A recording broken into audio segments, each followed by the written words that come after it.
Good evening. So we're going to go ahead and get started. As usual, our meeting starts, we usually say 6:30, but 6:30 just means that we get people in the room starting to come in at 7 o'clock. So maybe we might be on to something. We'll just move everything up a half an hour and then start 30 minutes late and we'll calibrate right. So first of all, let me officially convene the Penn Branch Citizen Civic Association January 9th meeting. Starting now. So we have a lot going on. I know there was rumors of snow, so I got a few calls from people.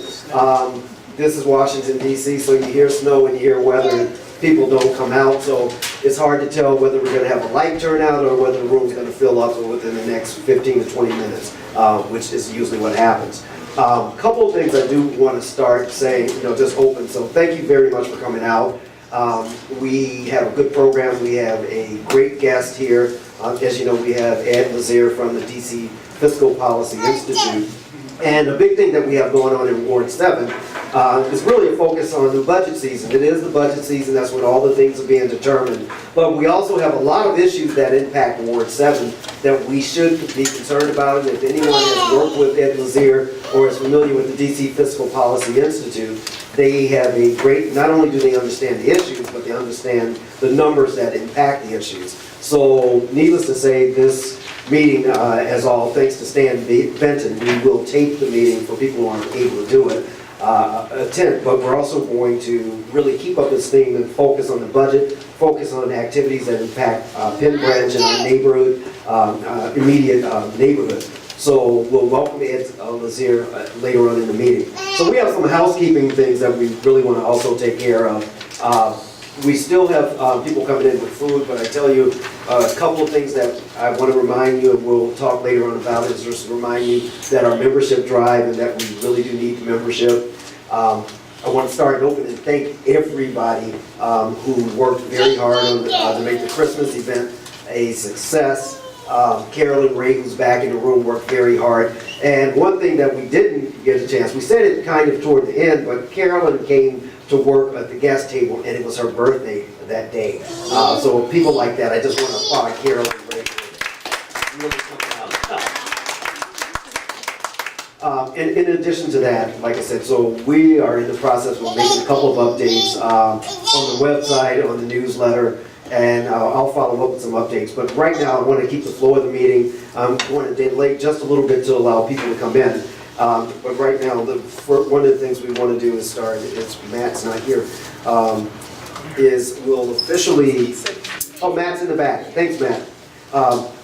Matt, are you going to do a treasurer's report? Or? Sure. So we'll start with the treasurer's report from Matt Bernardi, our treasurer. Thanks.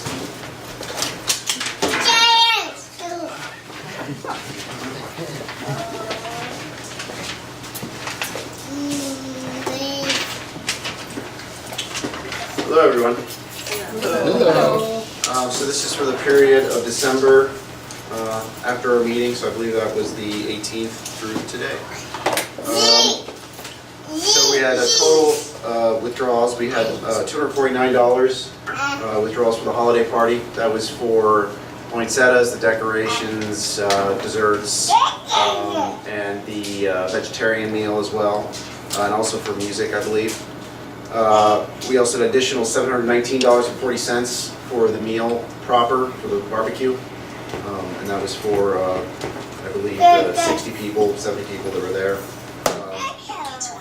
And then I also paid out $69 for the October food, which I believe was lasagna. They got me that receipt a little late. For that month, we also had $501 in donations. Most of that was for the holiday party, so to counteract the expenses of the meal, and $380 in new membership. The outstanding balance is $1,409.42.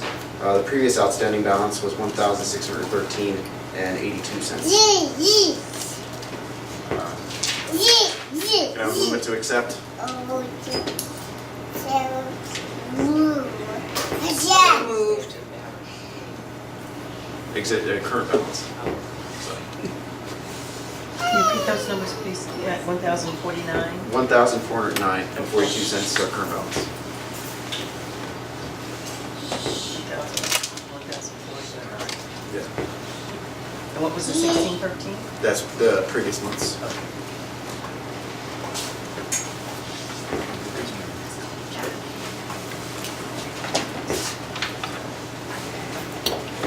Move to accept? Yes, can I have a move to accept? Someone say, Yeah, someone Move said to so. accept. so moved.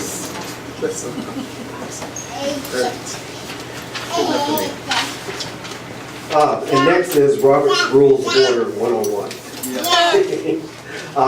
So next, I did get a chance to speak with Tawana Banks. Normally we have the minutes. Last month was our holiday party, so we dispensed with the meeting. So there's no minutes from the December meeting. And November, my understanding that Tawana was not here, but someone did take notes. So we're asking just concurrence to dispense with the reading of minutes, and in the next meeting that we will read the minutes from the November meeting, and the minutes at the time for our February would be from the January meeting. Is that okay? I don't think we need to vote on that. So with that, we're going to do the flying report from Lieutenant Jameson, and also encourage you, if you have any questions, please feel free to ask. So we, like I said, we have a couple of updates.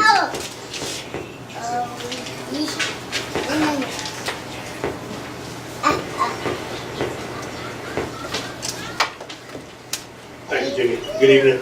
Good evening. We'll first start out with the homicide that was on Ridge Road, that was on 605. You might have saw the news, the young lady got burned up in the vehicle. That homicide was connected with the guy that was killed on 295 about 3 hours prior to that happening. And we believe that he was killed in that vehicle that was burned up on Ridge Road. They both knew each other. We're trying to find out what was the connection between the two homicides, but we strongly feel that they are connected based on their off-the-job activities, which probably was criminal. The case is wide open. We're working with PG County Police on it because his body was dumped about 100 feet into PG County on 295 from the district line. They do believe that, well, the police department believes that that vehicle was used to kidnap him and kill him inside the vehicle while she was in the trunk. I believe that she was just collateral damage, unfortunately. When they set the car on fire, she was not dead yet. We have a very strong witness that saw everything, and she pretty much, for lack of better expression, cooked in that vehicle.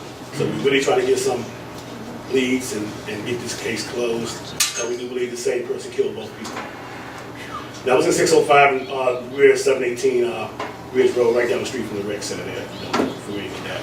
It's not the Penn branch, but it is the 605, and it comes from our crime stat. So that's the only homicide that 605 had for the year. Was that one. Going with the crime stats. Crime was down in 605. Violent crime was down by 20%. Property crime was down by 35%. For a total overall crime decrease of 33% in 605. There were no burglaries in 605 the last 30 days. We had 2 ADWs, one in the 13th block of Anacostia Road and one in the 44th block of Sutton Avenue. We had 2 robberies, one in the 23rd block of Pennsylvania and the 28th block of Minnesota. There was 6 stolen autos, 42nd block of Nash Place, 41st block of Sutton Avenue, 29th block of Nash Place, 3100 block of Mendel, 3100 block of G, and the 4000 block of G. We had 8 auto break-ins, 500 block of Hilltop Terrace, 3200 block of Penn, 1500 block of 42nd, 2 in the 4200 block of Mass, 4200 block of G Street, that was 1, 2300 block of Fairlawn, and the 1500 block of 41st Street. Are there any questions, comments, or concerns, crime-wise, MPD-wise? I could perhaps answer. Yes, sir. Enforcement of the do not enter sign on Texas off of Pennsylvania. So in the morning, on my way to work, there's a boatload of vehicles that have entered onto Texas from Pennsylvania. So could you place a scout car at S in Texas? What we do is, I don't place one in one particular location. We revolve around all of them. I can tell you last month we wrote 500 tickets for that violation and made 19 arrests. I have a traffic unit, 6D has a traffic unit, they do focus on the denying signs during the AM and PM rush hour. If I tell you I'm gonna put them at, then nobody will come. Well, that's the goal, but also when you have the officer pull you over and put points on your license, then less likely to do that again. So we write hundreds of tickets for that violation every month. All right, thank you. Okay. Anything else? Yes, Jimmy? Yeah, so one resident just asked me to ask a question. Sure. I don't know if it's more DC police or if it's something having to do with DDOT. But we've had a few people that have concern about businesses in the area that have their cars parked, several cars parked along the street. Some of them are commercial vehicles. Two of them are funeral home owners that park their limousines and excessive cars, and so it's the concern that I get that's raised the most. I know next month we will have somebody from month after next, someone from DDOT coming. But I figured out, in terms of cross purposes, I wanted to ask you just from the Metropolitan Police Department, and then it's a question we'll probably raise again. But it's so frequent, and it's probably the biggest complaint that we get. Let me ask you this, is there residential parking restriction in this area? No, for the most part, we don't. You mean the signs, right? Right, signs. No, we don't do the signs. Okay. But so I think their concern is that sometimes the vehicles are marked commercial, but they're not ticketed, Right. and sometimes it's clearly commercial just because of the license. License plate, right? License plates on it, but they're not ticketed. Or the other issue it is sometimes where it doesn't appear, but you see, and I've heard this come up with the captain also, that someone parks 5 or 6 cars regularly in one area, and they are able to circumvent any types of DC law, and the police can't do much about it. Well, is this overnight, or is it during the daytime? It's usually overnight. Okay. DDOT does what we call reciprocity. They do all that enforcement stuff like that. And the reason why they do it real efficiently and more better is they have tag readers that they use to document vehicles in certain blocks, and if they don't have DC tags or whatever, they give people the out-of-state license plate. But they got commercial tags on it.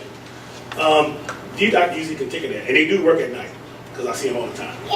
So we normally refer that to DDOT, residential parking stuff and things like that, because that's what they do full time. But I'll check and see. Do you have the specific block you talking about? I do, and I'll be glad to provide. Just give it to me off the record. I go by tonight and see what the deal is with that. There's only so many funeral homes here, so I can narrow that down. Yeah, no, I appreciate it. Yeah, I use my pussy back and try to figure out what's going on. Okay, no problem. Anybody else? MPD wise, crime wise, traffic? Nope. Okay. Any questions from you? No, excited. Okay. All right. Thank you.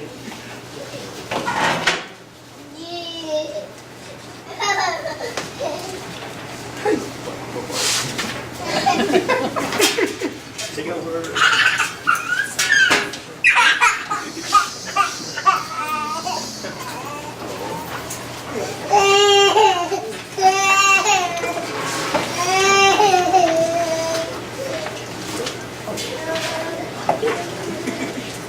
How's everybody doing tonight? Good afternoon, happy holidays. So just to introduce myself, I'm here usually every meeting, but my name is Kayvon Miles. I'm a Ward 7 native and actually serve as a Ward 7 liaison to Mayor Bowser in the Mayor's Office of Community Relations and Services. And what that office does is we are responsible for community relations throughout Ward 7, Northeast and Southeast, and all government services. So all 53 agencies that are encompassed within the district government, it is my responsibility to make sure those services are being properly delivered and servicing Ward 7 residents correctly and how you guys see fit. So tonight, very brief is the beginning of the year, so we off to a great start. No complaints, anything like that. Well, if you guys have issues or concerns for me, I'd love to take those back to my office and work on them for you. But most importantly, I passed around the weekly newsletter that comes out from the mayor. And this week particularly talks about her transition, her accountability report. And this is our 3rd year, so it talks about a lot of the accomplishments that the district government and the Mayor Bowser's administration has been able to gain and bring to the city. If you go through it, it also details a lot of information about upcoming opportunities that are taking place in the city, particularly the MLK Day of Service. And this year we have 2 days of service that are available for individuals to come out and serve. On Saturday, January 13th, and also Monday, January 15th, which is the usual observation day. And this year, like we do every year, we'll be doing the MLK Service Day Parade starting at Anacostia Park. So last year we started at the top of the hill. I think maybe where St. E's campus is, where the Ride Center is, and we walk down the hill. But this year we're going to do an opposite effect because we got some complaints about too much walking on the hill. And we got a lot of senior participation, so we don't want to deter that, and we know it's cold. So we're going to start at the bottom of the hill from Anacostia Park to make it easier, and we're actually going to walk up and make it a little shorter and more robust of a parade up to Berry Farm. And so that'll be starting, we'll start gathering around 11 a.m. Where Good Hope and MLK meets right there. That basically is like the gateway to Anacostia before you go over the 11th Street Bridge. We'll be gathering there at 11 o'clock, and the parade starts promptly at 11:45, and we go from there up until 2 o'clock. So if you guys are interested in walking, if you guys want to bring goods, we also provide a lot of resources to the needy in the community. So if you guys got coats or shoes or food or toiletries, things like that you would like to bring to give to the needy, that's people will be there to receive that, or individuals who will be appreciative of those goods will be on site for you to connect with. It's going to be an awesome day. Hopefully we're coming into a bit of a heat front, so it's not going to be too cold this weekend. So you don't have to bring your super big winter coat. So it's going to be nice. I'll be there. The mayor will be there. If you guys want to walk with us, just let us know. We can put you on the list, and you can put you in the front. You can hold a banner. Anything you want to do. You want to throw beads or give out stuff, throw balls. It's really a fun time. So please join us. Also, leaf season is ending, so we're coming into Christmas tree collection. I know some people may have gotten late leaf collection due to the small snow flurries that we get each time that we get a winter weather advisory. DPW and DDOT and a few other agencies going to full-fledged, so leaf season will stop, or you may see there may be a delay in your trash, even in your trash collection, because we employ all of the DPW and all of the DDOT to focus just on treating the streets and making sure we have trucks ready to go. But leaf season should be wrapping up, I believe, this week. And Christmas tree season should be kicking off next week. So if you got your trees out already, that's perfect. If not, you got a few extra days to still get your holiday spirit in, and then we'll be around and collect them. There's also a great job announcement right now, which I'm actually going home to edit my resume from the Homeland Security Agency for a fusion intelligence analyst. So if you guys are interested in career opportunities with the district government, you can always visit careers.dc.gov. There are always plenty of positions. Or if you're interested more specifically working in the mayor's office, MOTA.dc.gov, which is the Mayor's Office of Talent and Appointments. And that's a great place also to get information about appointments. Also, that's where all the information is for the boards. If you flip through the rest of the pamphlet, there's some general information about DC values. We know this is a challenging time in DC right now with the political climate, the Trump administration, and a lot of different things going on. So we always just want to affirm and let people know where we stand as Washingtonians, and what we will accept and how we feel about things.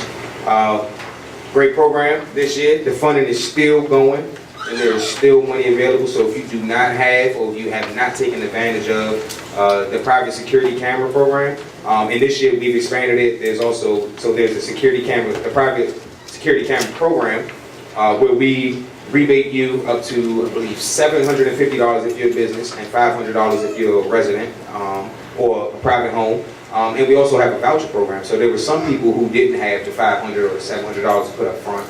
And so if you qualify, if you're a senior or individual who's receiving some type of public assistance, if you call in and you talk with the department of the Office of Aging, they can talk to you and talk about the requirements and how you can qualify for a voucher. And a lot of our seniors, if you qualify for Safe at Home or any of the DCOA programs, you're more than eligible for the voucher program, which is excellent. You basically get a free, or maybe 2 free security cameras for your home, one for the front, one for the back. And they do all of the installation, all the wiring, all the contracting. It's all taken care of by the district, so can't beat that at all. And the last one, some information about Safe at Home. So if you're interested in some of those improvements and any of those services being delivered to you, the information is here for you. My favorite flyer is on the back, 311. This right here is the key to the city, as I see. Any and everything that you need delivered or that you want done in the community, and more than likely goes through this system here, 311. And unfortunately, in Ward 7, we have the lowest, or the second lowest usage of 311 throughout the whole city. Ward 8 is first, and then comes Ward 7. So what does that mean? That means all of the potholes, the street lights, the uneven alleys, the uneven roads, a lot of the small things that you see that the district is responsible for maintaining and taking care of.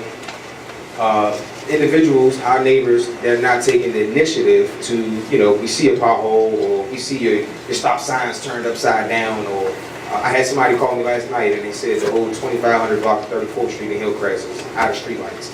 And it's been done for a month, but only one person called to tell me after it's been maybe 3 or 4 weeks. So what we're trying to do is we want to highly encourage everybody. If you see something, just pick up the phone and call 311. And you don't even have to call. If you're technologically savvy, you could go online, www.311.dc.gov. We have a mobile application, which is excellent. You can put in your service request in under 30 seconds.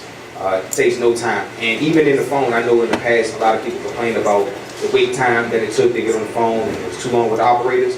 Totally revamped the system. We've hired about maybe 40 to 50 new operators at 311. So if you're on the phone, if you call 311, usually in under 30 seconds, you're on the phone with a live operator who's there to help you. We're not just transferring you off, anything like that. We're making sure we're giving you the proper information.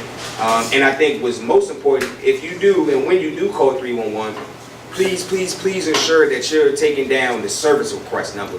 It's like a receipt. So if you call in and you let us know, hey, I want my alley repaved, they should most definitely give you a service request number that'll connect your request, the time, the date, what you asked for, what agency is responsible, and usually it gives you a timeline of how long you should expect it to be assessed or the work to take place. That number is critical because when you come to the next meeting, you're like, hey, Kayvon, I called 311 and I asked them to come out and fix my street lights or fill this pothole, and it's been 3 weeks, I don't know what's going on. First thing I want to know is, what's the service request number? Because that number right there gives me the power. I have a receipt from the Penn Branch Civic Association letting me know that there's a light blown out here on 30th Street. It's been out for 3 weeks. And the time request said 5 days, so what's going on? And with that number, now I can hold the agency, DDOT, DPW, whomever accountable for the timeline and the work to be done. And it helps us really track the performance of the agency, so we actually know what type of work is getting done, when it's getting done, how it's being completed. So please encourage your neighbors. If you guys see issues, if you're in your car, if you're stuck in traffic, take 30 seconds to put some issues in. Even if you don't want to do it, maybe get a list together. And you can call me and I'll take all the issues down and I'll put them in myself personally and follow up with you. Whatever works best. I just want to get us from the second lowest usage because we need to be up there with Ward 3, Ward 4, Ward 5. A lot of the services and the roads and the lights and the things that we see in other parts of the city. It's not because, you know, all of these different ideas we have about why certain parts of the city get different services. If you look at the numbers, most of us are professionals, we know how statistics work. We're literally not reporting the issues that we have to the city for them to take action. And so it's a simple fix. It doesn't fix everything, but it really helps us if we at least know what's going on so that we know who's responsible. We can get them out there fast because a lot of times we have the resources to take care of these things, but we don't want to aimlessly or blindly go out and just start servicing or, you know, dumping asphalt places and fixing lights that don't need to be fixed. So if we know specifically in Penn Branch, you know, there are 4 or 5 streets that need some special attention, we can go out and do that because we have specific service requests. We know we've spoken to neighbors or a number of neighbors. Also, frequency means a lot. So if you're trying to get an alley done, it's more if you have 30 houses on your house. If I have 27 service requests compared to 2, I can make a better argument for you when I go to DDOT and ask, you know, for your alley to be expedited. So, you know, a lot of this is statistics, and that's, you know, that's usually how like big governments work. So the more service requests that we can get, the more work we can get done, the quicker we get it done, the nicer we can keep our neighborhoods. So it's super simple. The parade starts at 11 a.m. or we're going to start gathering at 11 a.m. on Saturday, or Monday, excuse me. It's a 3-day weekend. January 15th at 11 a.m. at the intersection of Good Hope and MLK Southeast. So if you guys are interested in participating in the parade or walking with the mail or donating any goods to the needy, please be there. Other than that, I have no more announcements, and I'd love to take concerns if there are any. Well, I'd just like to say thank you for sharing about the 311. Yes, ma'am. And I appreciate whoever called, maybe not someone in our neighborhood, but there was a pothole on Pennsylvania Avenue, just as you come underneath the bridge before you get to Minnesota Avenue, that I ran over yesterday. And tonight when I came home, I tried to avoid it, and lo and behold, it was already filled up. So I was thankful for whoever. Yeah, certain things actually get done. Like potholes, we can fill potholes usually under 24 hours. We have like a team that works night round, and they get a list every day that's submitted for potholes across the city. And it's very simple. Like most of the time, they just go on and they take some hot asphalt and they fill in a circle and they smooth it over and they're out of there in under 5 minutes. And usually, I think before the fall ends, we do a pothole palooza. So we get maybe 10 trucks that go around the whole city, and all they do all day is just fill potholes before the snow and stuff comes. Street lights. If your street light is out, if you report it to us, I think the timeline right now is 2 days. So within 24 hours, somebody's out to see what's going on, whether it's a blown bulb or it might be an electrical issue in the ground, or we might have to replace the whole pole. Within 24 hours, somebody's out there to assess what's going on, and more than likely the next day the issue is going to be fixed. So a lot of the very small common issues, we can have them fixed very quickly, but we just need to know ahead of time or on time so that we can respond appropriately. Thank you. So, thank you very much, guys. All right, Kayvon, thank you very much. No problem. So, I know in interest of our speaker, but we have one more announcement that I do want to put on this. Sean Moore, who's been patiently waiting in the back of the room. And by the way, we do have food back there, so feel free to eat now. You don't have to wait, and then we'd like to have it required when our speaker comes in.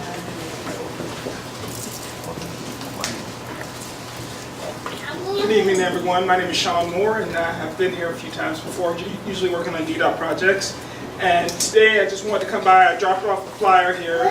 The new Frederick Douglass Memorial Bridge project is underway. $441 million project, the largest project undertaken by the District of Columbia, Department of Transportation, and I'm pretty excited about that. This project has $90 million worth of DBE opportunities. A bit of that has been spent already, but there's about $70 million more left of DBE contracting opportunities. I'm here today because we're having a DBE open house coming up on Thursday, January 25th. You can learn about the different opportunities, contracting opportunities that are available for the project.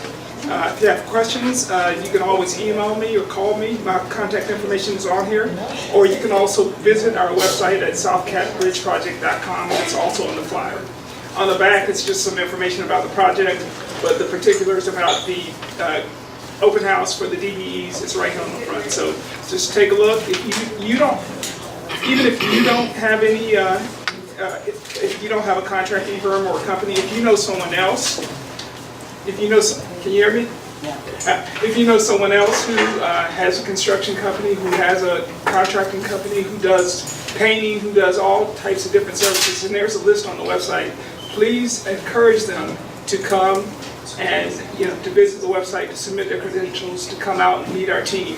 Because like I said, we have a big goal and we're committed to meeting that goal.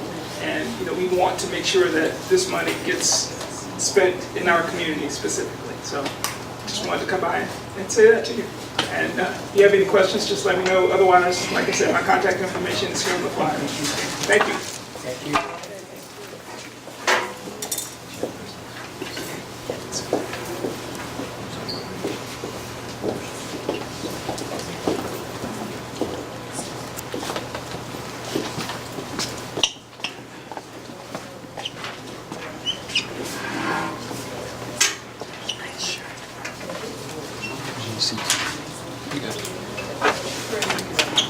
All right, good evening. As Jimmy mentioned earlier, we're in our membership drive season.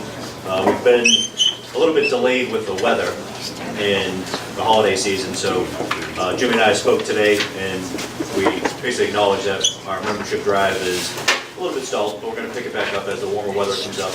We'll get out to the neighborhood. We'll give our membership forms to the houses, which generally results in people mailing in checks and signing up for the year. There's always a little bit of confusion because of our year being a fiscal year and not a calendar year, so people sign up and they don't realize that it's the new season and they think they've paid for the calendar year. So a little bit of confusion there, and that's maybe something the organization can look at changing in the future. to make it a little bit more user-friendly. We do have an update to the newsletter that's in the works, and generally anytime we submit something to the neighborhood via the block captains, we put membership forms on there, just so that if you get the first membership form and you don't think about submitting it or you lose it, you'll probably get one, a few weeks later. We usually always have a very good turnaround of membership form delivery to checks being mailed in. So when Matt gave his treasury report today, we look at that number and we say, okay, it's not where we want to be. We'd like to have a much higher treasury, as every organization does. But we know that once we start the membership drive and it gets a little bit warmer, we can go door to door again, the number will start to climb up pretty quickly. Just a couple of, we'll just get into some of the new business while we have a minute to wait. Next month, our guest speaker is going to be Police Chief Newsham. They just confirmed with us today. So Jimmy will probably put out an email blast to the neighborhood, but we would like to have questions for the police chief submitted ahead of time so we can give them to him so he can come prepared with the information. Running the police department is difficult because it's such a large organization. If he comes here and gets asked questions that are very specific to 60 or our particular neighborhood, he may not have the information. So we'd like to give him the questions ahead of time. If you have any questions that you would like me to ask, just you can ask me today and I'll write them down and send to him, or we'll try to get an email blast out closer towards next month so that we can give them questions. We have a pretty good lineup of speakers coming in, so we're looking at bringing in Director Marudian, who's the new director of DDOT. I believe he was just confirmed today by the council. He's looking at coming in for March, and then we had a little bit of demand for a CPR program, so we're working on that with the fire department now, where they'll come in and the fire chief will come in and present, and we'll also do a what's called a hands-on heart program, where they come in and train whoever shows up to the meeting on CPR. So that's in the works as well.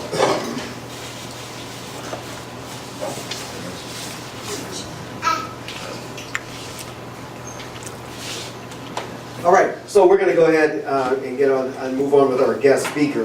Roy, thanks a lot for the announcements. So, as you said, our guest tonight is Ed Lazier from the DC Fiscal Policy Institute. For those of you, a lot of people who are very active in DC know a lot about the DC Fiscal Policy Institute, but for those of you all who don't, DC Fiscal Policy Institute, as I mentioned earlier, is involved in a lot of the key issues that are impacting our city. They have the data, they have the numbers, they understand the budget.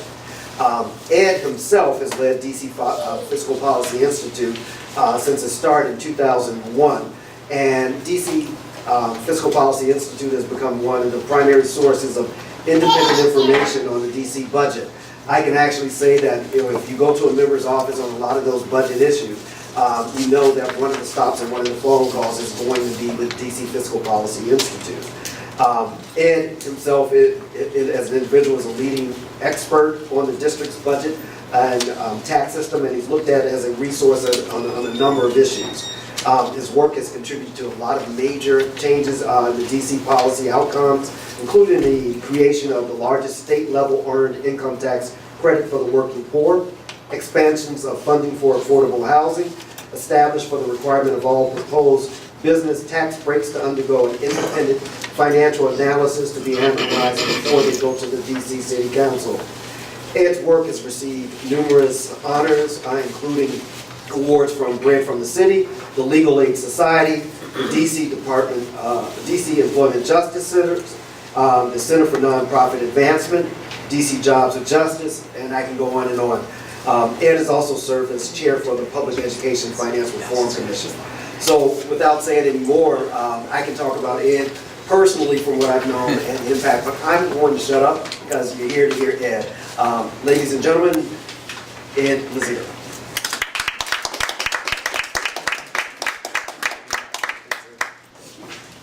All right. So thank you for that really nice introduction. It's for my bio, I wrote it, so I'm just bragging about myself basically, but thank you for listening. So I'm really happy to be here tonight and to talk with you a little bit about myself and what I do, and to learn more about what you are interested in particularly the issues that might matter to you that we can talk about related to the city's budget, because it is the start of DC budget season, and you have the honor. I love doing budget season presentations. You guys are the first presentation that I've done in 2018. You guys are on the ball, so you deserve a round of applause for that. So let me just tell you a little bit about myself and a little bit about the DC Fiscal Policy Institute, which I have run for 17 years, and when I started, I did not have any gray hair. So our mission is to make sure that the city's resources are being used as effectively as possible for the things that matter to all of us. And that could include things from schools, to libraries, to healthcare, to affordable housing. We particularly focus on issues that address the city's racial and economic inequities, the really big gaps that we all know exist, and to do things that will increase economic opportunity for DC residents. And we do that by doing research on the challenges facing residents, like the loss of affordable housing, or an economy that's growing but wages that are not, all across the board. And then we use that research to partner with advocacy organizations, policymakers, community groups to design solutions, either through changing the city's policies or through changing the city's budget, holding the mayor and council accountable to spending our resources, again, as wisely as possible to meet the things that are important to us. So we work on issues like housing and homeless services, education, including early education, job training, healthcare, job quality issues like minimum wage and paid family leave. And we also focus on tax policy, because how much the city raises and who pays are really important questions, because we have to have a balanced budget. I will just take a pause to say there was a really big victory today that you may or may not have heard about. In the City Council passed a public financing for elections law that will allow people to run for office and get small donations that are matched 5-to-1, which is a model across the country. It'll enable a lot more people to run for office who wouldn't be able to raise the money than before. And it also will increase all of our power in that we know that if we make a small donation, it's going to get quintupled, and that our donations will matter in a way that maybe more than they do now. So those are the things that we work on.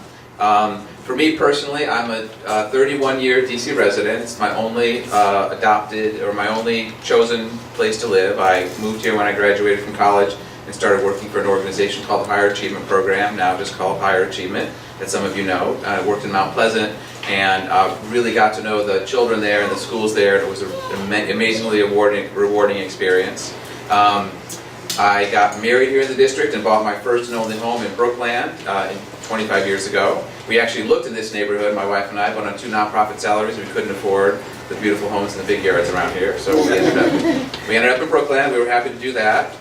We have 2 children. They're now 20 and 23. Both of them went through DC public schools, and we're really, really proud of what they've accomplished. And so as I hope you can tell, I feel rooted to this community, to the city. I love the district, and I'm really honored that I get to go to work every day and do things that I think are helping all of us create a stronger city. So what I'm going to do now is walk through some slides with Ellison's help to talk about some of what we see in the city's economy, what's working well, and honestly a lot of what's not working well. A lot of the figures you're going to hear are sort of stark, somewhat depressing. Sometimes audiences get really down when I talk about these figures. I don't think they're going to necessarily be a tremendous shock to you all, and maybe giving you a little bit of warning helps you prepare for them. I want us to face these hard numbers so that we can talk about the solutions. I don't present these numbers to depress you. I present them to think about these are the issues that we all should be addressing as our community. So with that, we're actually going to, when I give you the clue, yeah, let's go to the next one actually. Okay. I did too many slides and I don't want to waste your time. So I'm going to talk for a little bit, but then what I want to do is hear from you about what you think about what you've heard, but also what is important to you that maybe we can advocate for together around the city's budget this year. So I think we all know the city's economy is growing. We are a strong, prosperous city, but I think we also know that that prosperity is not evenly shared. We are not a rising tide that's lifting all boats, and in particular we see tremendous gaps in income and wealth when we look at race. So I think it is a shame that the median household income for black households in the district is under $40,000, while it's over $120,000 for white households. That's a gap that is too large. It's even more shocking when you look at wealth and assets, and you see that the median household wealth for black households in the district is just $3,500 compared to almost $300,000 for white households. Those are the things that get me up to go to work every day that we all should be working on. We should not be satisfied with those outcomes. And now that the city is as strong as it is, we should be doing what we can to reduce those. Next slide, please. Yep. So 1 in 5 children, what does that mean? So I'm going to start talking about some particular issues that affect DC residents. And the first I'm going to talk about is affordable housing.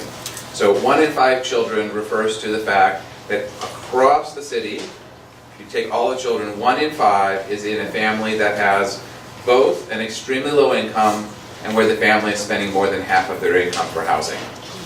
1 in 5 children. And of course, if you come to, in certain east of the river and in other neighborhoods, it's even higher than that. And that is a problem because, not shockingly, if you are spending more than half of your income for housing, it's very likely that your refrigerator is not full, right? It is very likely that you might not have even the money to get on the bus to get to your job or get your children to child care.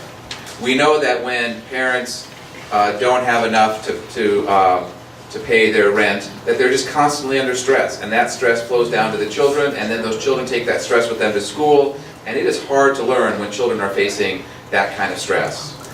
We know that when families are in that kind of situation, they are often living in situations that are unsafe, unhealthy, in neighborhoods that they'd rather not be in, or living with people who their parents may not actually be crazy about them living with, but they have no choice. They also often are living in situations that are physically dangerous with mold and things like that that contribute to high rates of asthma. So this is an enormous problem. It's not just a housing problem, it's a child development problem, and we need to be doing more about it. The good news is the city is doing a lot on affordable housing. The bad news is it's not enough. And that is the next slide, please, Elson. We'll go one more. There we go. So I don't know how well you can read these, but I will walk you, particularly if you're in the back, but I will talk you through them. So there's 2 sets of bars here. The darker colored bars are the number of households that have severe housing problems, meaning they're spending more than half their income on housing. And we know that for the lowest income families, and that's below $30,000 for a family of 4, there are 25,000 households right now who spend more than half of their income for housing. And yet, in the last few years, the city has only produced a few thousand affordable housing units for those families. We are not coming anywhere close to meeting the need.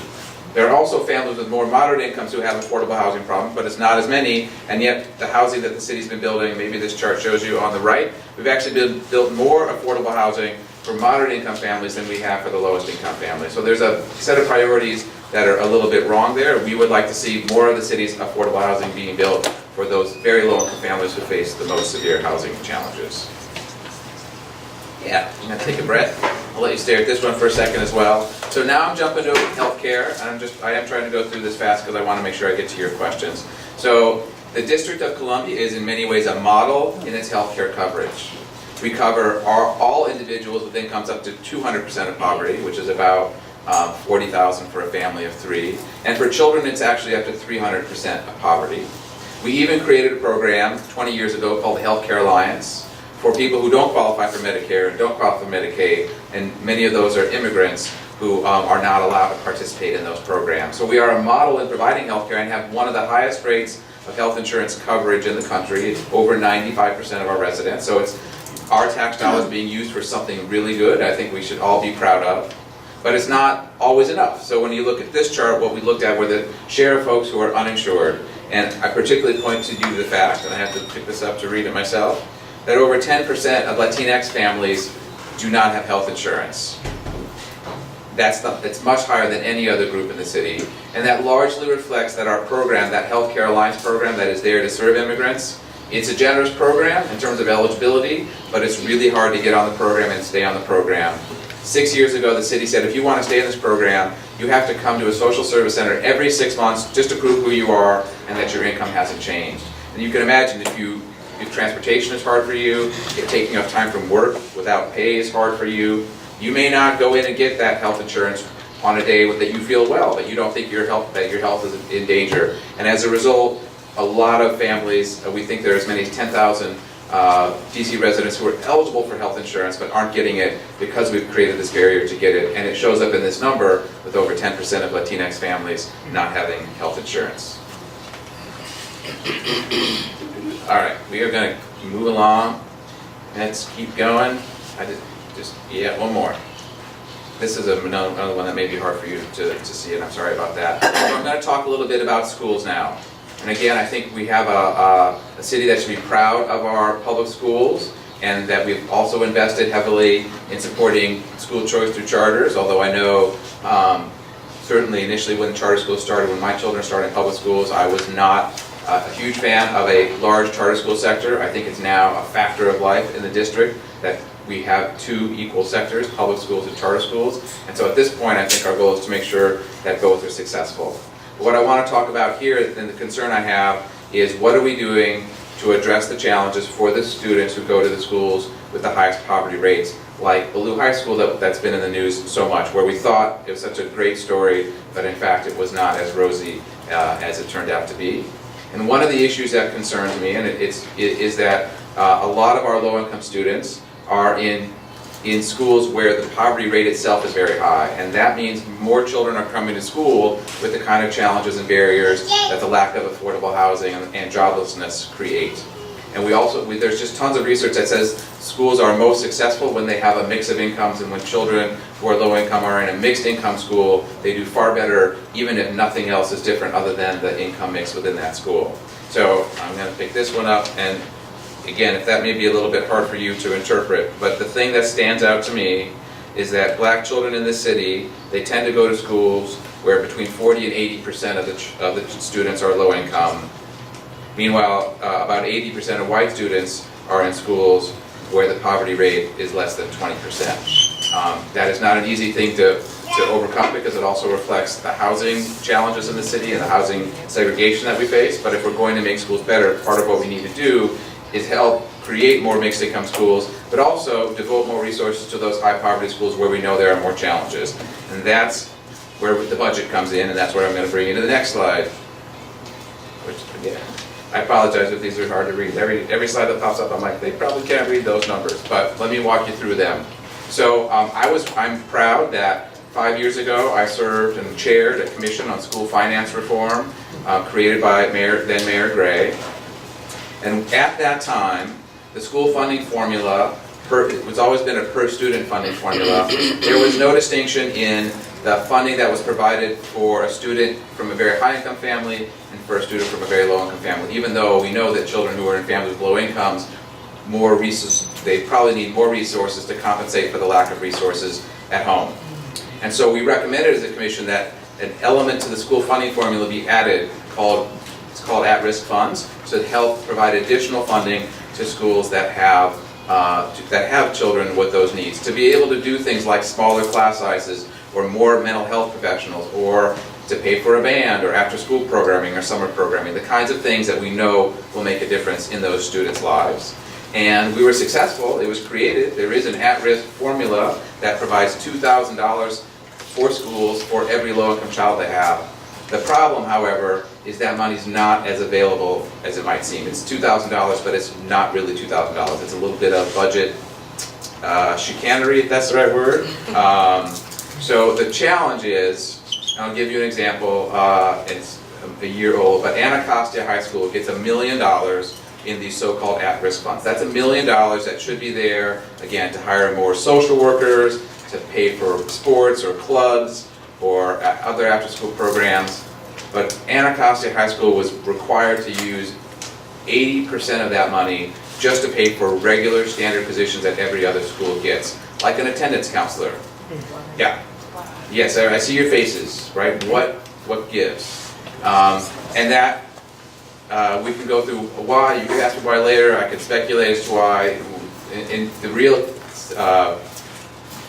the more significant fact is that this is happening. And so money that is supposed to be supplementing services in schools where children have low incomes is actually not being used to supplement. It's just being used to pay for poor positions. We, with the help of Mary Levy, who's an education finance expert in the city, have estimated that about half of the money that is devoted to these so-called at-risk services half of it is being depleted because schools are being forced to use it for basic services. So that means that students are being robbed of the opportunities for things that will help them succeed. So one of our goals for this coming year is that shouldn't happen anymore. We need to stop robbing those students of their opportunities. We need to make sure that every at-risk dollar is a supplemental dollar. We need to make sure that parents and teachers in those schools know that the money's there and that they have some say. If we've got $1 million at Anacostia High School, for example, those parents should be able to say, here are the things that we think would make this school stronger, and should have control over that, rather than being told, no, you have to pay for your attendance counselor with that. That's a top priority for us at the DC Fiscal Policy Institute, and I would hope that you would join me in that. So I do have a few other slides, but I think it is way enough into the evening that I'm going to stop there, because I want to, hear if you have any responses to what you've heard tonight from me. But more importantly, I'd like to hear what's on your mind, if you're thinking about the budget and what you think your community needs, and how we might fight for that. So, yeah, thank I you. have a question. Why aren't those funds classified as restricted? Well, it's this, I don't know if there's any lawyers in the room. So I mean, by law, when it was first discovered that they were not being used the way they were supposed to, the chairman of the Education Committee of the Council passed a law to say those funds have to only be used to supplement, they can't be used to supplant. And then, unfortunately, DCPS basically said, well, we don't have enough money for all the schools, so we have to do it. So the challenge is that there's no legal right to sue. The district, DCPS is not doing the right thing, and they will acknowledge it, and they say if we have more money, we could do the right thing, but they're simply, we're letting them get away with it. That is the sad answer. And there's no student, unfortunately, has the legal right to say, I was robbed and I'm going to sue you for that. It's just the reality. And it's only going to work through advocacy from folks like us to say, stop doing that, because it's wrong. Yes? Could it be that they don't have the strong PTSOs or PTOs or PTAs that other schools have, and the parent voices are not being heard because of the fact that they don't have these PTOs or PTSOs? So for those who heard whether those schools that don't have a strong PTA or a local school advisory team, it's possible, although I actually think that's not the answer for two reasons. One is the budget is passed to them from on high. They don't have the choice over that total amount. DCPS says you get this amount, and then you have to decide what to do with it. And the other issue that's been on my mind for the last few years is when DCPS gives schools that money, it's in a form that's not very clear. So it's not clear, for example, how much money the school has in that discretionary at-risk pot, and it's not clear to the parents, or even the principal really in many cases. I was on the local school advisory team at School Without Walls, and we got the budget, and there was a line that said at-risk, but we didn't know what it was for, and we certainly did not know. No one told us, you really should decide how this money gets spent, and it's intended to provide supplementary services. Here are some ideas. There's just a lack of information. So one of our goals is to make sure that the public schools are in fact informing the parents and the teachers and at each school that this money is available for this purpose, and you have the flexibility to spend it. So it's really just not even telling them that they have this money that's available. Because you mentioned that the parents would say more about it, maybe they would use the money for the funding that is intended Yep. before. Yeah. So When you don't have these type of organizations within the schools. I mean, Mr. Trogish, I'm sure he's running a good thing at SWW. He is. But at Anacostia, I mean, you have several parents who are very active with SWW. You don't have that at Anacostia. Yeah. Well, and I'm curious what you think, but I don't feel like it's the parents' responsibility to make sure DCPS is spending its money right. I think it's our job as a community to make sure that the city is following the rules and giving the money to the schools and to the students who need it, and then letting the parents decide how to spend it rather than the parents having to fight to enforce the rules that are already on the books. Okay, can you break down what the Fiscal Policy Institute studies and what, I guess, topics that you pick? Because anytime you watch a city council hearing, you'll see people petitioning the council to spend all sorts of money, and the city always has this constant struggle to balance some of the rainy day fund versus new projects. And I know the Fiscal Policy Institute picks a lot of topics to study. So how do you break down what you look into and provide policy solutions for? Yep. So we try to cover as many issues as possible with our relatively small staff. We're just a staff of 9 people. But within that, it is all, for us, it is all focused on those economic and racial inequities and things that are about economic opportunity. So it is housing and homeless services, it's education and job training, it's childcare, healthcare, economic development, making sure that when the city spends economic development dollars, that we're actually getting good jobs in return, that we're getting the best use for our buck. So for example, we don't have a staff person focused on public safety or transportation. We would love to, it's just in the nonprofit world, raising enough money to cover those sorts of things is hard. Okay. So I'm curious what's on, yeah, Jimmy, what's on your mind? Yeah, so I guess my question, and I always ask the same question, is two. One, because we want to make sure we plug people into you. Yeah. But what are some of the things that we can do? I know we have a lot of issues that we're concerned. You talked about schools earlier. You talked about budget allocations. You talked about affordable housing. This area is a little bit different because we've been trying to get development for Penn Branch Shopping Center. We want a little bit of affordable, but we also want a little bit of middle income. But what are some of the things that we can do to basically support what you're doing when it comes down to budget decision, since we're right in the budget process? Yes, well, I appreciate you saying that. So I'll talk a little bit about the budget process. I'll talk about how you can help me, but also maybe how I can help you as well. So the mayor releases her budget in the middle of March 21st, and then the council will have about 2 weeks to spend it. So that actually means that right now is a really critical time in the budget process. And any organization that cares about the budget is thinking about what do we want to ask the mayor, and they're often putting it together in a letter or a fact sheet and sending it to the mayor. They're trying to meet with the mayor's folks, which is not always easy to do. Going to the mayor's budget engagement forums, which she has every year, which I don't know if they've been scheduled yet for this year, I haven't heard, but it's, as you all know, you're active in your community. If the mayor's not hearing from you, if the council's not hearing from you, they may not know the problem exists. And they certainly, in the mayor who is, as you said, Roy, trying to balance all these diverse interests, like, we could come up together today with things that would spend the DC budget 3 times over, and the mayor has to figure out how to spend it in the most important ways that are going to make the most number of voters happy, right? And that means that we all just need to be super vocal about what we're asking for, and also in some ways making the strong case that what you need is important. You don't have to understand the DC budget in any detail. You really just need to have the facts in hand of, we know that, for example, this playground hasn't been renovated in 20 years, while across the city most are under 10 years old or something like that. You don't have to have a ton of data. You have to have enough to make your case, and you have to have enough people echoing it so that the policymakers, the mayor, and your council members hear that issue. In terms of what you can do to support me, I'm going to, before I go, no, not slides. So I brought some postcards. So one of the things that I am honored about in the work I do is that I do research that people find helps them make their city better and helps them understand the city better, like what I talked about tonight.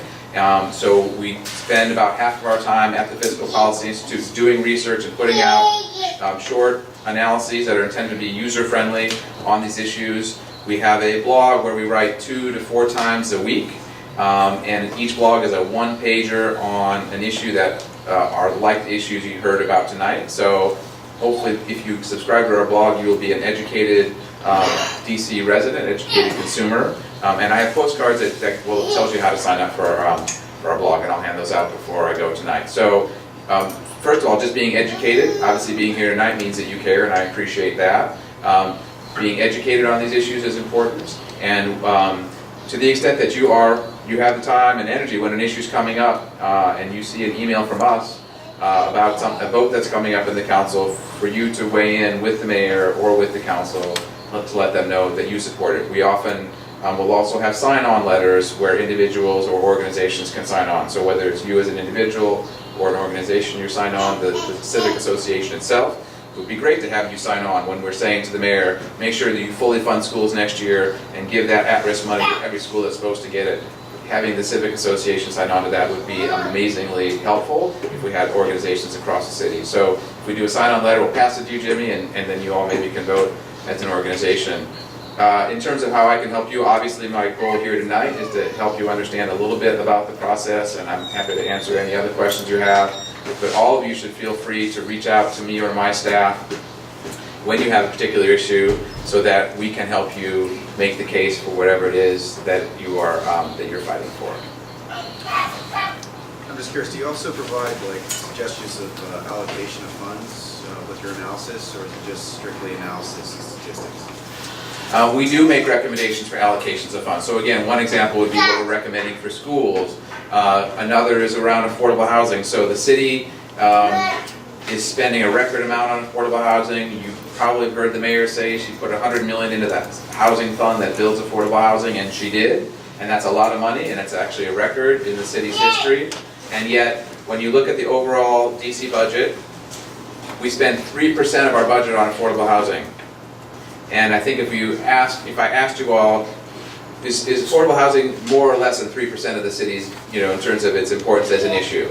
It's higher than that, right? It's way higher than that, right? If you were to really think about what share of the budget should go to affordable housing, anybody have their own personal guess for what it would be?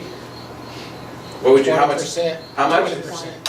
What did you say? 20%. 20%, right? I mean, that's about what we spend on schools, and affordable housing, I'd say, at this point, because not having affordable housing actually affects the ability of children to do well in school. If we really want children to do well, then we need to invest in schools, in housing, just like we invest in schools. So we do make recommendations for how much to spend. We've done an analysis that shows, for example, that the mayor, $100 million for affordable housing, just to keep up with the growing cost of construction and to produce the same number of units next year as it produced when she first proposed it, it needs to grow to 150 million. So that's what we're recommending as an example. Yes? So the formula is pretty obvious that for kids to do well, for our society to flourish, and all of these things are in place, then is there any understanding as to how it became so inversely obvious? Because I mean, that seems pretty obvious. It didn't happen overnight. Right. And clearly it's like the train has already left the station as far as the amount of higher income and moderate income housing. So my question is, if the formula is so obvious, and your group is, and other groups like you are giving recommendations, is there any understanding as to how the train left the station the way it is? Yeah, it's a great question. I mean, what we see across when I go and talk to my colleagues in other places, and for the purposes of that, I talk to colleagues in other states. I think of DC as a state. These are state level functions. We are actually the envy of a lot of other states, because most other states, they'll take whatever the federal government provides for job training, for housing, for transportation, and that's it, because their residents are very anti-tax. And the district actually goes beyond that and puts its own money in. Housing, unfortunately, is just something that the federal government is actually neglected. So, in the late 1960s, we created Medicare and Medicaid and covered millions and millions of people with health insurance, and of course the Affordable Care Act went even further. I don't know when this food stamp program was created, but in the 1970s, they stopped making people pay for food stamps. You used to have to pay to buy your food stamps, and people couldn't afford to even buy food stamps. And they got rid of that, and now that's largely a universal program, that if you are low income and you're hungry, you can get food stamps. There's nothing like that for housing. We have a set of federal housing programs that cover about 1 out of 4 people who are eligible. 3 out of 4 are left to just be overcrowded in physically inadequate buildings, and it's super expensive. So to ask cities and states to pick up the slack is really hard. So the city DCS started. We just need to go a lot farther than we have. Thank you. Mm-hmm. Back to the question of recommendations for the Fiscal Policy Institute. You all take a position among the different sources of inequality and the outcomes that result in inequality. Do you put first or second or third among equals where the investment of DC resources would have the greatest follow-on consequences for trying to change some of the things that you see in the early graphs that you put up? Yeah, that's another great question, and in some ways it is really hard to pick. So I do think that the things that I talked about tonight are the things that we think are fundamentally important. So certainly more investment in affordable housing, as well as more investment in homeless services. So my office is near Union Station. When I walked to my car tonight, under the train tracks, under the metro train tracks, I passed like 12 people who live in tents, and it's just, I'm almost at the point where I don't notice it anymore, which is a terrible shame, because every time I walk by one of those tents, I should just be ashamed for what my city has allowed, what we're all allowing to happen. So I'd like to see the city invest more in affordable housing because it is such a foundation. If you don't have affordable housing, it's hard to focus on anything else, including getting to a job, including getting to a doctor to get your prescription filled, including keeping your children safe. So affordable housing, I think, is critical. I also think it's really important to invest in, not surprisingly, education and training. And for me, that starts with our youngest children, 0 to 3, that critical period of brain development, where we know we're not currently, I didn't have a slide about that, but we're not putting enough into making sure that every child in the city can afford high-quality childcare. And anyone who has a child knows that childcare is crazy expensive, and yet what the city provides when it supports childcare is not enough for those providers to really have the quality that they would like to provide. So early education, K-12, more adult education and training. We've also been very active in things that try to make sure that the city's jobs are good jobs. So we supported raising the minimum wage, very supportive of paid family leave, which is not yet over the finish line and needs to be moved over the finish line so that people can take time from work when they have a sick relative or they have a new child. Probably those are, when I think about the things that we are focused on where we see the biggest gaps, those are probably the ones that are most important to us. So what's on your mind? What's in your community? What are you guys looking for that where you think that more resources are needed? Shopping center. And how do we do that? DEMPED, is that Deputy Mayor for Economic Development? Is that who needs to be in the room to talk about that? And what's the latest story? There is no shop. The shopping center is we want it to be redeveloped. It's dilapidated. And you were trying to recruit somebody to come in. Run over top of it. I only say that because I grew up in this neighborhood with Mr. Chandler's daughter, and I remember that shopping center when it was thriving. We had a men's clothing store, a women's clothing store. We had a pizza shop that is nothing like the one that you see up there today. It was a record store. There were thriving businesses on the lower level as well as the top. That was our little stomping ground after school to stop at that shopping center. And it's sad because my kids did not get the same thrill, I guess, that I had growing up in this neighborhood. And, the involvement of that shopping center, it's just like, it makes me want to cry. And I'm at the point where I know there's some folks that are resisting it, but for me, it's an eyesore. I don't want to see it in my neighborhood looking like that because I remember what it used to look like. And I'm sure the neighborhood could support something different. No, is that maybe not. We've had a little resistance. I see. No, I mean in terms of that if a shopping center were built, it would succeed. People would shop there, there's enough people in the area. We have the with enough capacity. money. You have the capacity to support it. Yes. Well, I know how important that is. I live in Brookland, and until a few years ago, we had 2 restaurants. Right.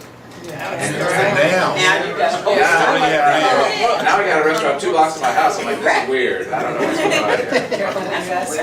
What's that? Careful what you ask. Careful what you ask for, that's right. Well, and the sad part is it means that Brookland's a more popular neighborhood. I missed it. Homes that used to sell for $250,000 are selling for $1 million now. It's like, who can afford that? But I mean, we can't resist change. Someone told me years ago, the only thing that's permanent is change. So if you think of it in that sense, we have to move forward. So, you can kind of help us. Yep.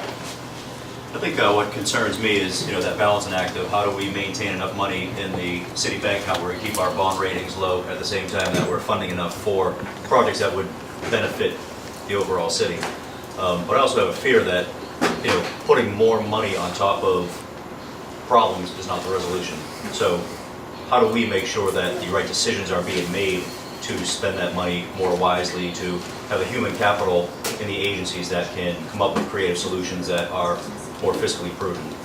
And aside from that, we have the litany of school issues, and personally from my experience, I've seen that it's sometimes the people behind spending the dollars and making the decisions more so than the money that make a big difference. Yeah. I think we probably all have in our minds that whether it's DC government or federal government or the government where your parents live could be doing more and being more efficient.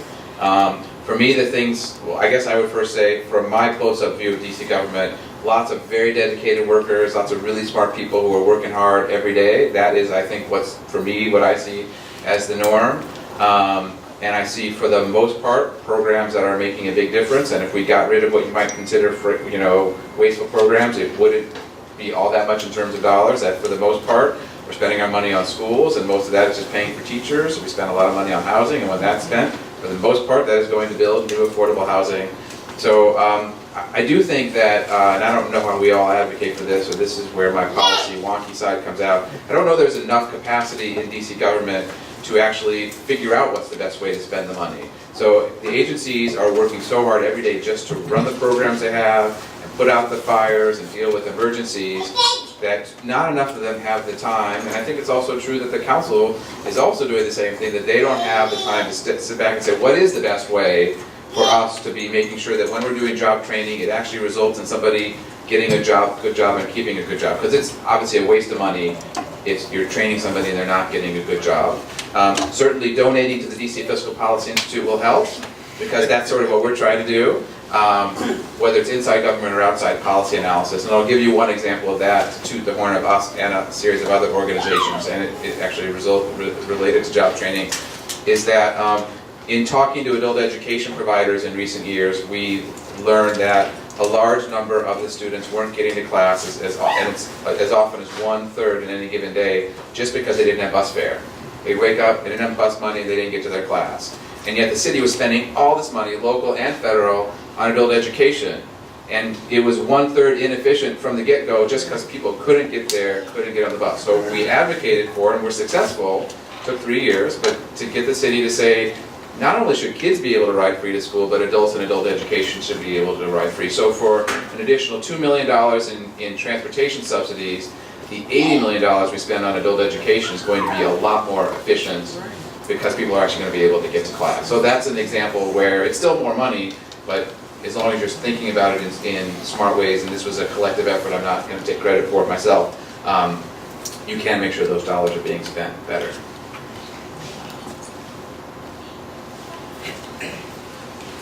You got a question? I don't think you've asked me. Oh, okay. No, it's okay. Go ahead. Mine is on education again. I'm good.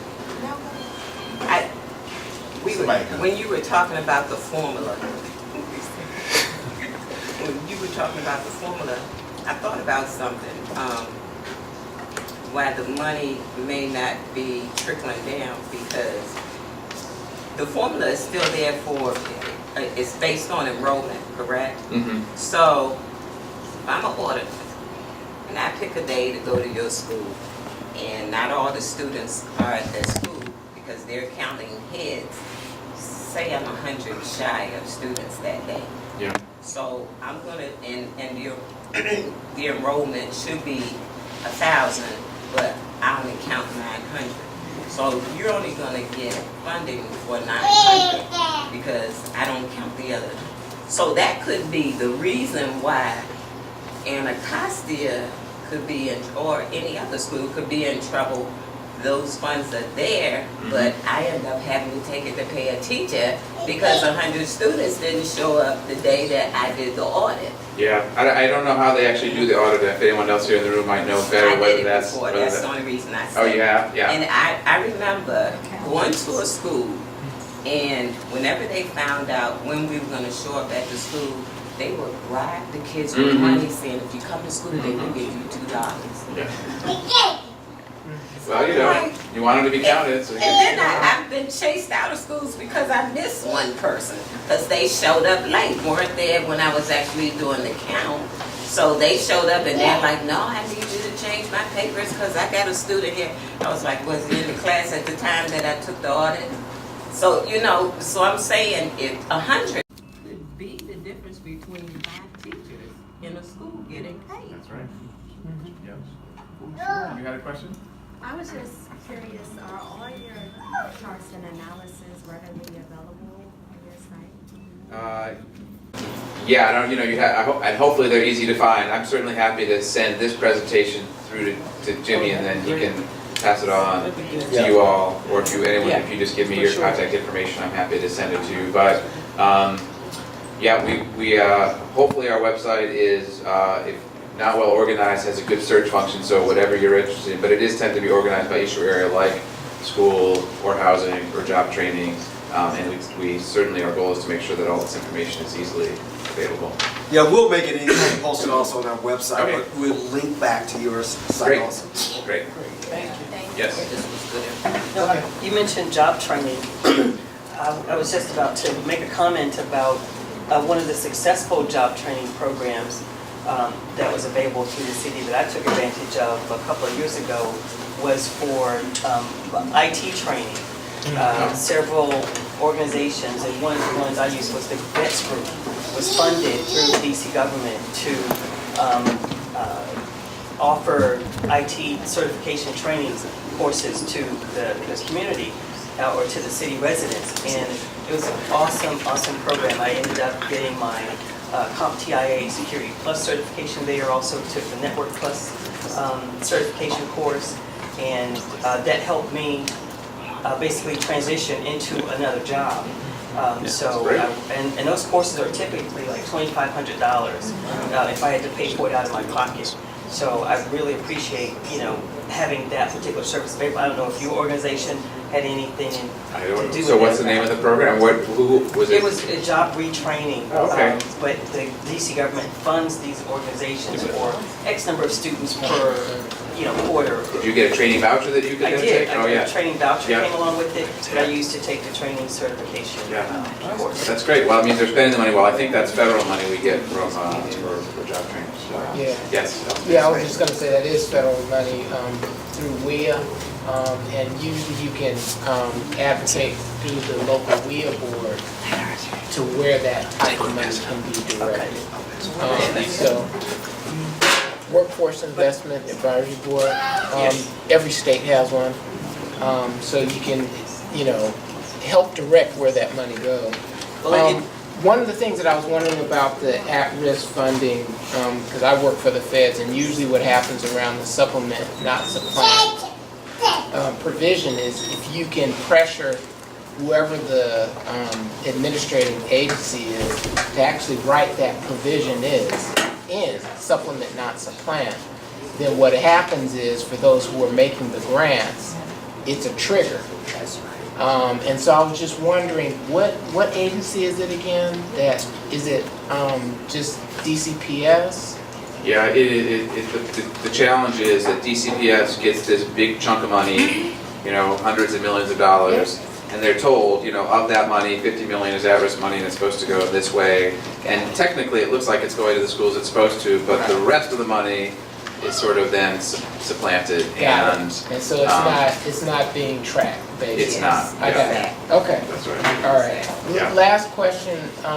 So is there anything that's being done around that wealth building? So, one of the slides early on around wealth was a stark.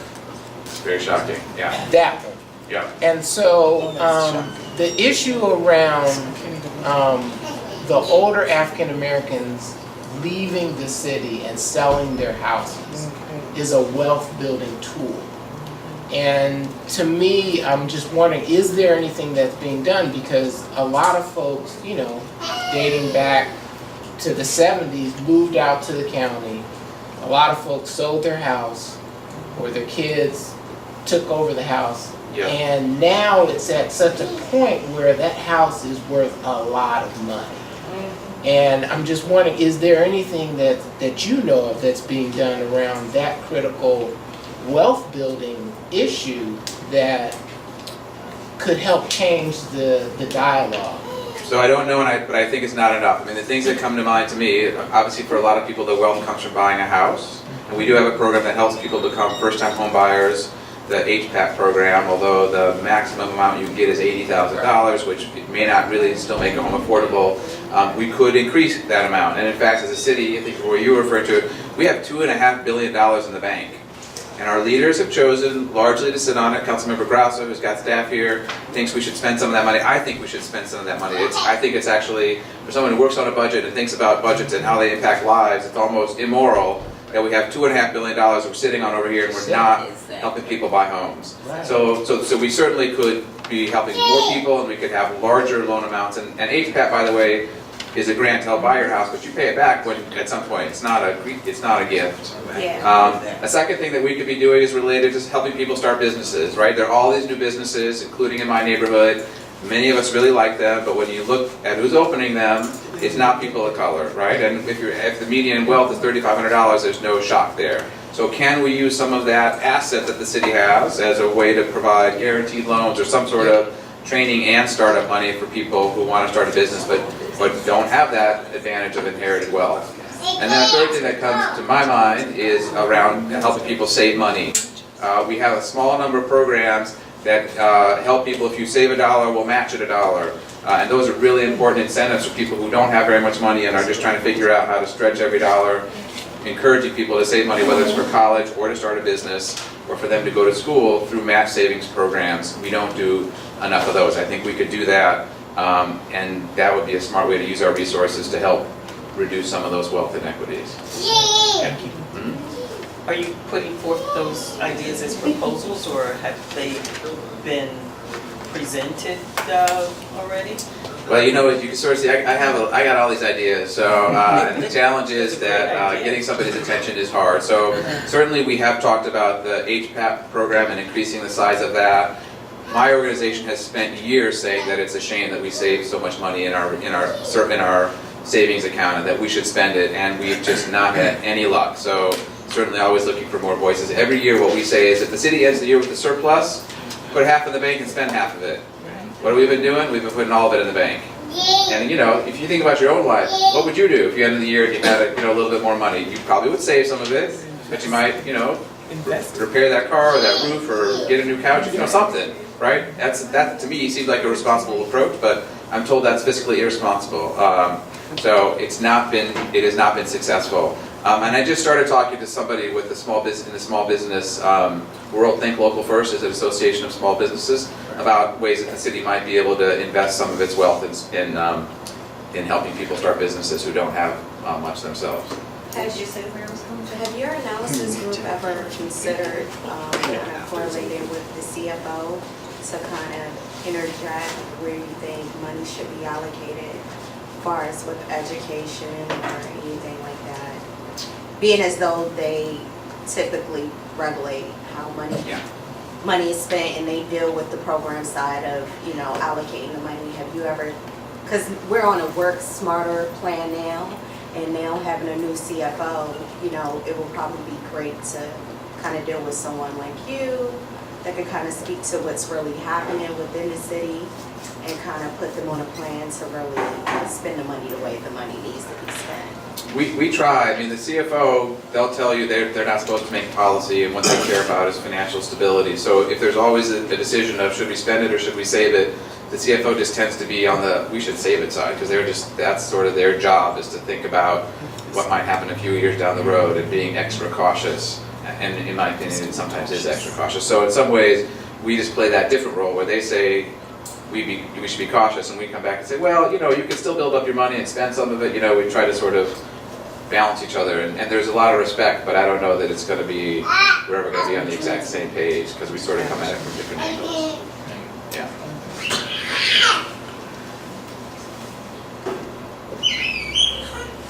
All right, well, thank you very much. It's been a great conversation. I've really enjoyed it.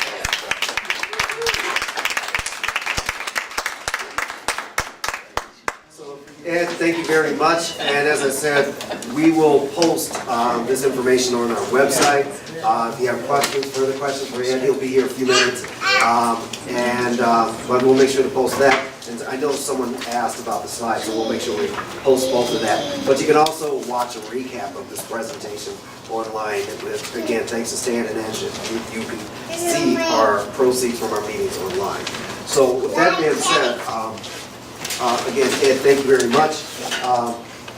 Committee reports, again, in the interest of time, we'll dispense with committee reports. But I do want to recognize the president of DC Federation, Earl Williams, who I saw walk in the room earlier. So, Earl, thank you very much for the work that you've done on behalf of the city. And Earl, of course, lives in Ward 7, has been very active here. So I want to make sure, again, Ed, thank you. So next thing that we have, I think we've already done the announcements. We talked about the membership drive. You're going to get newsletters, and we're going to pound that because we really want to make sure that we're able to do things, including like bringing food to that all costs money. So we need a robust membership, so we'll be working with our blog drivers and getting newsletters out and other information that we are, again, of interest. I see a question. Yeah, what about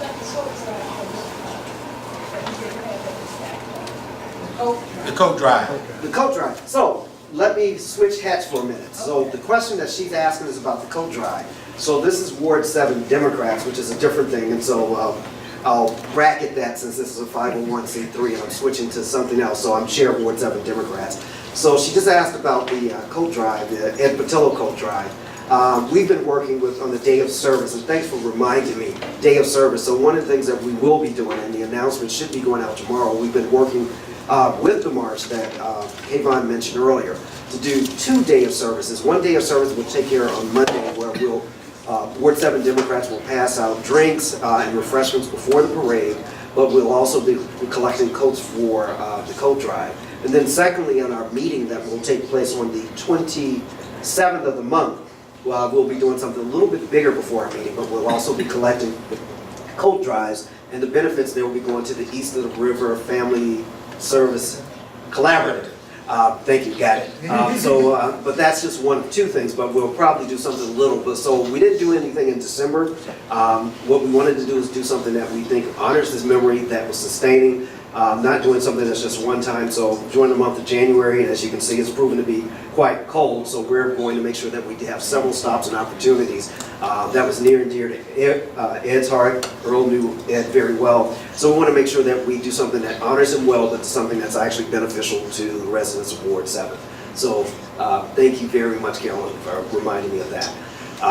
And then while I'm at it, I know we will have a couple of speakers. I'm shifting back to Penn Branch.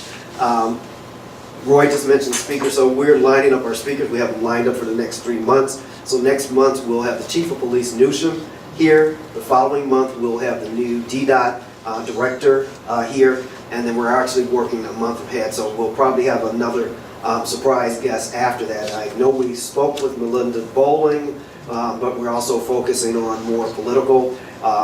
So we'll be doing that soon. And the only other thing I can say, this is a January meeting. While I was looking at my phone going back to our January meetings, I don't know why, Ed, I kind of apologize to you for a light crowd. Normally we have a heavy crowd, but I look back, January meetings, I think people are still trying to get over Christmas, and they don't come out too quickly. So we will be showing this, and Ed, again, I thank you very much for coming out. Great presentation. A couple of other minor announcements, not minor. One of it, you asked about Penn Branch, so I'll give a brief update of that. But we have Dexter Williams in the room. Dexter wears a couple of hats. So Dexter has been very active. Ed mentioned the DC Fair Elections bill, so I don't know if you want to say something. He worked hard enough at it. Thanks, Jimmy. And he's also the policy advisor when you want to shoot me later. So as Ed Lazaris, well, first I want to introduce myself. I'm Dexter Williams. I'm the chair of the Ward 7 Fair Elections Coalition. As Ed Lazaris was saying, the Fair Elections Act passed today. So if you can...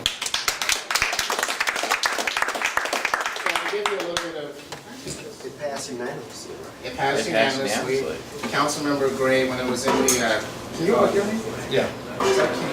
So anyway, when it was in the Judiciary Committee, he was the critical council member that got it out of committee. There were several council members on Judiciary who were not going to vote for it, and we thought that the bill would not pass, and then Gray magically got on board, and then other council members started to follow suit, and so for the past year, we've been organizing like crazy, trying to get Ward 7 folks involved in the process. The late Ed Patillo was heavily involved in that, and so a lot of prominent leaders in Ward 7, including Jimmy Williams and Earl Williams, and Dexter Williams. Well, family. We actually are related. But I'm disowning Jimmy for the next couple of months, putting me on the spot. But if you guys have been receiving our emails, I'm the guy that's been sending you the fair elections emails. I don't know if you have gotten them, but thank you all for your support. Jimmy, thank you for your support. I know that was not politically easy to come out in favor of fair elections when we first started talking to you about 6 months ago. So thank you. If you guys have any questions, happy to answer them.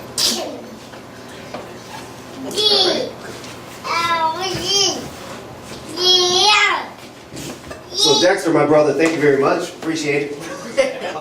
So just a couple wrap-ups. I know a lot of you all have been asking about Penn Branch Shopping Center. We do promise we're going to have a full update coming next month. There's a lot still going on with it. As you know, the first phase has already started. The Planet Fitness, the construction and demolition has already started on the back side of the building. So that is happening with Planet Fitness coming to there. There's going to be remodeling on the complete back side over for the next several months there. So that building, their intent basically is to do a slow demolish, not a full demolish, but a complete rebuild of that building. As you know, it was fraught full of errors. The escalator didn't work, nothing worked. So with Planet Fitness going up there, one of the things they had to do was do a complete securing of that building before they could start construction of Planet Fitness, which, as you know, is a major chain. And so they've pumped a lot of money into it, and that's going to be really the first major retailer other than CVS and Subway and T-Mobile, but this is a larger scale that's coming in here. It might not be the Vita that some people wanted, but it's a lot better than what we had back there now. So what I am saying that we are doing is discussions that we had is how that we continue to support the project. Now, the issues that we don't know that are still pending is really what happens with the second phase, which is the construction of a building, which includes a street, and that has involvement with the Department of Transportation. That's a lot of moving pieces. We do have residents on one street, on O Street, who raise several objections, and I have to say some of the objections were right on target, some of them are questions that need to be answered, but the idea is that that's not my job to answer, that's the developer. Come in and answer the questions and respond, and then we can start moving forward, and the discussions that they're willing to do that. The issue that seems to be the sticking point has really been blocking the view. People at O Street have several questions from that to the streets. Some of them have already been answered, and all likelihood, most of this will end up going right back to the zoning committee. Now that zoning, it's important to know that it was held up because of those objections. The downside of that means the announcements that were supposed to happen, that we wanted to see, don't happen. But then again, it gives a breathing space to make sure that people who have legitimate questions, that they get an answer to that. So what I'm pushing for now is that we really want to make sure that in an open environment that we get the answers to the questions, that we get consensus. Everybody is not going to be happy 100%. That just doesn't work that way in this neighborhood. But what we do know is that a year from now, 2 years from now, we don't want this shopping center to be where it is. We don't want to hinder the development, but we want reasonable development. So that goes along with a lot of the questions that people have been asking. I know a lot of us have been really active with that. We have the Penn Avenue Economic Development Committee, which launched their website recently. The whole idea behind that is really to foster development of business along Pennsylvania Avenue, southeast, east of the river. So Ed, you'll be getting some love from them. And I encourage you all, the link has been up on the website. I'll repost that link. We've also taped a video using a lot of people from this community, and they're including Reverend Curry's on that video. We're talking about what we want, where we are, and what we want in the development we want in this community, and how we want to get there. So all in all, I encourage you all to ask any questions. So I don't want to drag this meeting off. It's 8:35. I did say 8:45. I want to leave enough time to see if there's new issues. Thank you all for coming out. So are there issues or anything else on the table for myself and Roy or the executive board or things that you like? And sorry, let's just do a stop before we do that. Nomination committee. So I have been on the executive board of Penn Branch Citizen Civic Association for about 6.5 years. That And you're term doing is- a good job. Well, that term in June will come to an end. I'm dropping the mic. Yeah, definitely dropping the mic. So, I mean, it's been great, but as I mentioned earlier, I'm chair of Ward 7 Democrats now. That takes a lot of my time. I run a nonprofit, as you know, the Washington Literacy Center. That takes a lot of my time. There's only so much that I can do, so I'm actually pleased with what I've done. Nomination committee. I've talked to Mr. Elson Nash, will head the nomination committee. We are looking for people. You cannot be on the executive board and be a part of the nomination committee. We're looking for people who are impartial, who can start working on that. I'm giving enough notice to let you know that June is coming. I don't want people to go and say, hey, Jimmy, can you do one more time? The current bylaws say no, I say no. And I think if you ask Roy, he'll say no, we're done. Now, some of the other people, like Jacqueline, they're kind of new, throw her under the bus. Excuse me? So anyway, quite in all seriousness, Elson, thank you very much for agreeing to chair the nomination committee. So that will be the job. So what we want is volunteers. You'll see this in the newsletter. We're going to look for volunteers. And again, the criteria is we really want people who are not involved. We want people who can lead this process. And I'm process oriented. I know Elson is process oriented. We want to make sure that this is clean and that we encourage people who will know that this is a commitment. And God knows it's a thankless job. I get emails asking me, why didn't you answer me 5 minutes ago? And I have to say, well, I got a kid, I got a house, I got a job, I got a whole lot of things going on. People don't care. But at the same time, when I see the traction in this community and what's happening, I put my heart in it. Our executive board, we put our hearts in it. We do what we can, and it's a work around the clock. What we want to make sure is that we have people that do the same thing, that continue the torch. Normally, this room is full. We work to make sure this room is full. So that's all I'm asking, is that we want to make sure we encourage people. We want to get younger people in there, but we really want that involvement. So again, you'll see that. Elson, thank you very much for doing that. Anything else, Roy? So I think that's it. Like I said, with the Penn Branch Shopping Center, follow it up. When things open up, we're going to let you know. Lots of complaints about things happening on the streets around here. We do have a listserv. We have our own Google listserv, and the reason that was formed is that was to give real time of what's going on in this community about Penn Branch, for Penn Branch, and it's represented by the association. So if you're not on that Google listserv, let us know, we'll add you. It's easy to get on that listserv. You get real-time information when there's a zoning change, it goes out.